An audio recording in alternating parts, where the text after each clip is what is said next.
What's up, guys? We got a February 2016 edition of Motown Mail. This is going to be my Through the Mail autograph successes.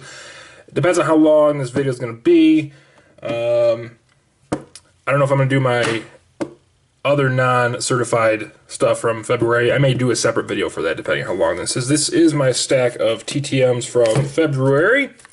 That's right, I emphasized the rue in February just to tick you guys off. No order at all on these, actually. So starting off with a $7 signing fee, Don Larson, the only player ever to throw a perfect game in the World Series, which happened in 1956, signed this original, I think, 58 Topps card, I think. I should know, but I don't.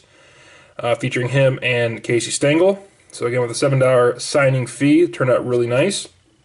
This has gone about a month and a half. Usually he's really quick. I thought I got lost in the mail or he took my signing fee and ran. But luckily that showed up again. So, happy with that. Next, former NBA center Alvin Adams signed 4 cards for me. Got an 80. You guys don't care the years, huh? There's 1. There's 2. That's his rookie card. Actually shows up better on the video than it does in person. It's kind of a dark card. Number 3. And lastly, a 2010-11 Prestige, which actually is the one that turned out the best as far as autograph visibility. Next, Hall of Fame coach for the UConn Women Huskies, Gino Auriemma, signed 3 Ginters for me. There's a good chance that he signed this like the day after he won his 100th straight game, which he just accomplished, or his girls just accomplished. But nice 3-of-3 success from Gino Auriemma, Hall of Famer. Next, Ed Too Tall Jones, the 6'8", I think. 6'9", I was close. Former defensive end for the Dallas Cowboys, signed 4 cards for me, including this rookie card, which turned out great. There's a second one, a third, and a 4th Topps card. So Ed Too Tall Jones. Next, Bruce Armstrong. This success was inspired by Mike O's video. He had a TTM success from Bruce Armstrong, decided to get some Topps cards and send them off to him. So I got 4 different Topps cards here, all signed nicely in blue Sharpie. Next, Joe Theismann. This is actually 2 different successes. One of these took a couple months to get back. The other one took a couple days. So can't remember which one's which. I think the rookie card was out a long time, or a few months at least. It's not in the best condition. It's kind of a lower grade. You can see a little bit of crease up there, but I got it cheap at a card show. And Joe Theismann's a pretty good TTM signer. I did have some failures with him last year, but he did sign 2 different cards and 2 different requests. This is a 77 Topps. And the rookie card was a 75. So, a couple of those. First ever TTM success I've ever had with Hockey Hall of Famer Dave Keon. Signed an old card, 71-72 Topps. That one turned out pretty cool. And then he signed 3 more, a little bit hard to see on some of these. A little bit too much going on. He used a really thin Sharpie. That one looks pretty decent. But Hockey Hall of Famer Dave Keon. Don Sutton signed 1 card, a 79 Topps card, for a $5 donation. Hall of Fame 98 inscription added without request. So a nice return there from the pitching Hall of Famer for the former played for the Dodgers.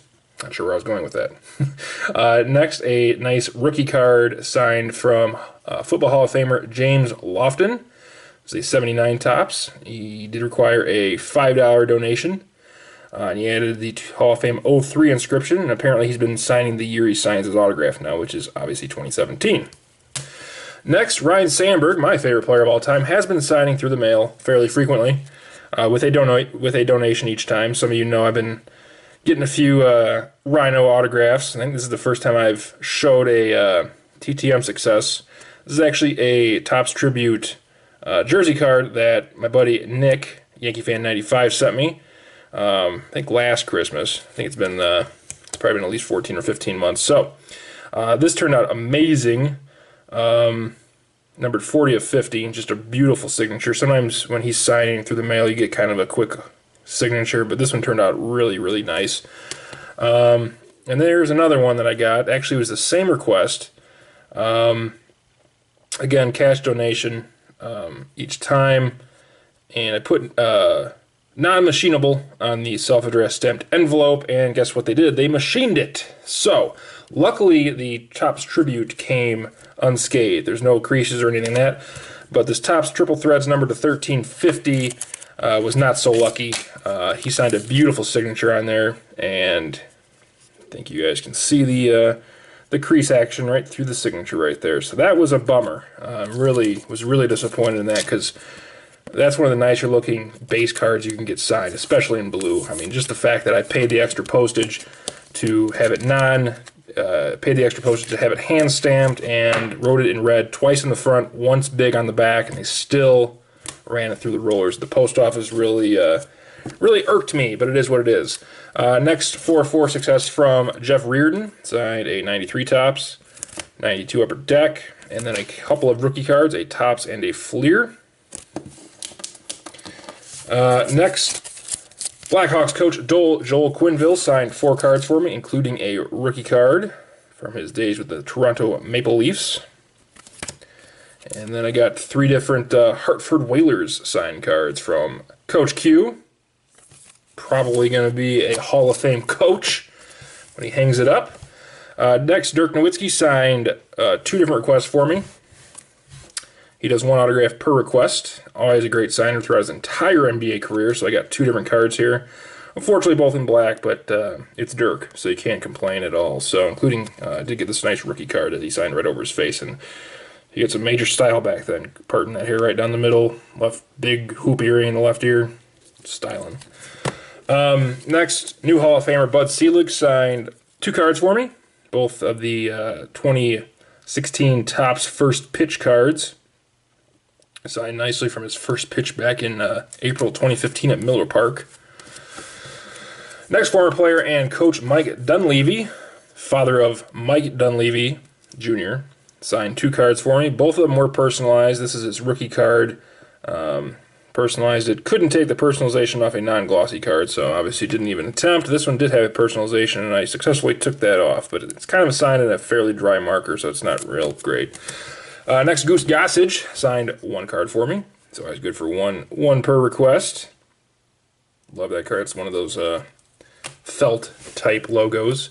Next, Jack McKeon signed 4 cards for me, including this. I guess it's considered his rookie card, 73 Topps. It's kind of beat up, but I got it cheap, so I may get a better one, better conditioned one, because this one's pretty shot. And then signed 3 more 88 Topps. I don't know, 04, 05, I don't know. 05 and 04. 03, whatever. Love that card, Smoking the Stogie. Gotta love it. Treader Jack for the win. Next, Basketball Hall of Famer Bob Hurley, who was one of, I think he was the first, it says on the back here, I think he was the first ever third high school coach ever inducted into the Basketball Hall of Fame. So these took a while to get back, but he did sign 2 of 2 for me. Bob Hurley, Hall of Fame, 2010. Bob Hurley Sr., that is. His son is obviously the player that played at Duke. They went on to have the NBA career till he had a motorcycle accident that kind of derailed his career. Next, this was a nice surprise, because he's not real reliable through the mail. Basketball Hall of Famer Lute Olson, but he signed in this horrendous silver Sharpie. And again, it's showing up a lot better on the video than it is in person. So, but this one just is, I mean, it's actually showing up decent on there, but in person it's just horrendous. So I may try him again, but he is fairly elusive. I just sent him to the Basketball Hall of Fame address, so it wasn't some secret address or anything, so they did forward it to his home, and he did sign it, but unfortunately the silver Sharpie, Next, Brooks Robinson with a decent cash donation, signed the 76 Topps and added the Hall of Fame 83 inscription. Next, another success from Brooks Robinson with another cash donation, 73 Topps, Hall of Fame 83 inscription. Al Kaline, cash donation. Beautiful card right here. It's kind of beautiful design, I should say. It's kind of beat up, but got it cheap at a card show. Sent it off with the cash donation, and he signed it nicely with his nice signature, so he was in a good mood that day. Alkaline can sometimes give you a rushed signature. And lastly, we got a TTM success from Guy Lafleur. Signed 4 cards for me, including this nice vintage 1973-74 Topps card. signed 3 more for me, including masterpieces, and this one turned out nice. This is a SP Authentic Essentials numbered to 1,999. Could have signed it right here, but I guess he didn't want to sign it over his face. So, and he also did include this little, looks like a 4x6 type postcard. I sent him a request about a year ago. He's really reliable through the mail. Lives in Canada, so you do have to include Canadian postage to get it back to you. And I sent 4 really nice vintage cards. I mean, they weren't cheap either, and I never got them back. So I think those are just lost. He's not the type of person that's going to keep your cards. But I needed a Guy Lafleur success in my TTM career. So that's all I got for now. I am going to do another video. I've been going for what? You know what? Let's do one video. Let's do it. This is the non-certified. I've only been going for 9 minutes, it looks like. So this is my stuff that I got. Let me start over. This is my non-certified stuff that's not TTMs. So I have one draft here, one autograph draft, another autograph draft, and then just random autograph pickups that I had purchased and or traded for. First, Ahmed Rosario on a nice 2014 Topps Heritage Minors. It's actually been signed through the mail, spring training. I don't have a single unsigned card of them, though, so it's really hard to send a request to somebody that doesn't have if you don't have a card. So I got that. Cheap. I got 2 different Lewis Brinsons, who I think is the top prospect for the Brewers now. Was in the Rangers organization. 2 different Heritage Minors. The top prospect in the Nationals organization. I think he's a top 15 guy. Might even be top 10 in the whole baseball. Victor Robles. A Bowman Chrome first auto. And lastly, got this pretty cheap. It's a 2000 Fleer Greats of the Game. Fleer Greats of the Game. Signed card of the Duke of Flatbush, Duke Snyder. So that's cool. And then a couple of drafts. This one was a, I don't know what this was. Who cares? But I got a Jim Davenport from. Oh, this was a deceased. This is a deceased draft. So all the players that I submitted were no longer with us, and that's who you got back in return was players/coaches that have passed away. So I got a Jim Davenport from Pacific Legends. Got a nice Darryl Spencer. Nice looking autograph right there. Got a Jim King, former Cub. He's in the Senators uniform there. Fantastic batting stance. Shouldn't be mocking him, he's a Major League Baseball player. Russ Swan. He died fairly young. Malik Sealy. I always liked him as an NBA player. He was actually tragically killed by a drunk driver. So really nice rookie card of Malik Sealy. He was actually a tie designer too. I remember that, watching that in like NBA Inside stuff. Forrest Blue. No, I did not make that name up. Forrest Blue, former center for the 49ers. Already had his autograph, but not on a Bears card. Steve DeLong. Rick Bryan, former defensive end for the Falcons. Former Falcons coach Marion Campbell, signed in pen. And this is my last pick, and it's in really pretty decent shape. I think it's like a 61 top. It says Topps. I guess it is Topps. I think it's my first ever card of this year. I guess it's 61. I don't know. But obviously this was signed towards the end of Dave Berman's life. Just got a DB. But it was my last pick, and he was sitting there, and I didn't have anything written by him, so I picked that up in the draft. Next was I think it was called Topps Toughies draft. It was guys that typically do not sign through the mail or are deceased. So you had to submit more difficult autographs to get, and that's what you got in return. First off, this Jim Hickman, former Cubs player. I got him through the mail on a ball, but I never got him on a card. This is a 67 Topps card, and from when he was with the Dodgers, decent power hitter back in the day. Larry Heil, really a fairly tough autograph to get. Former Brewer, a lot of power. Another Jim Davenport. You saw one in the last draft I did. This is a 67 Topps, though. Walt No-Neck Williams. I love that card. I already had his autograph, but just the card really is showing off his lack of a neck. Walt No-Neck Williams. And no, I'm not making that up. That was his nickname. Alex Johnson, signed in pen, a little hard to see there.